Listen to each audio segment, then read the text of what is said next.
গিন্নি কই, দেখো ধান এনেছি। এবছর ধান তেমন ভালো হয়নি। এরপর মহাজন বলেছে তার ধার এবার শোধ না দিলে আমাদের বাড়ি ছাড়া করবে। কি আর করবে, ধান বিক্রি করে মহাজনের ধার শোধ করো। তাছাড়া তো কোনো উপায় দেখছি না। একবেলা কোনো রকম খেয়ে থাকতে পারবো, কিন্তু মাথার উপরে ছাদ না থাকলে মেয়েটাকে নিয়ে কোথায় যাব? কিন্তু রূপার মা, এই কটা ধান বিক্রি করলে কি মহাজনের ধার শোধ হবে? আমাদের তো একটা গরু আছে, তুমি সেটাও বিক্রি করে দিও। তুমি ঠিক বলেছ। আমি তবে গরু আর ধান নিয়ে বাজারে যাচ্ছি। উপরওয়ালা চাইলে আবার গরু কিনতে পারবো।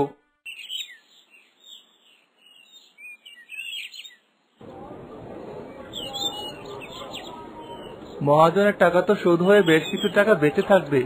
ওই তো ওখানে ভালো ভালো মুরগি বিক্রি করছে।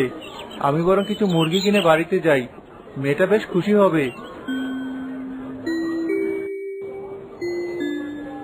জি ভাই, আমার মুরগি খুব ভালো। আমি নিজে দেখে এনেছি, মুরগির জাত অনেক ভালো। একবার ডিম দিতে শুরু করলে আপনার ঘর থেকে ডিম ফুরাবে না। তবে আমাকে 10টা মুরগি দিন দেখি। একসাথে এত মুরগি দেখলে মেয়েটা বেশ খুশি হবে। দেখছি ভাই।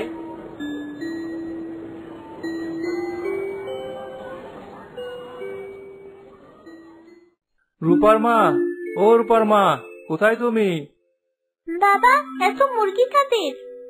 আমাদের মুরগি মা। ধান আর গরু বিক্রি করে বেশ কিছু টাকা পেয়েছি। সেখান থেকে মহাজন যে টাকা পাবে সেটা রেখে যা টাকা ছিল তাই দিয়ে মুরগি কিনে এনেছি। এত মুরগি কোথায় রাখবে, কি খাওয়াবে? নিজেরাই তো ঠিক মতো খেতে পারি না।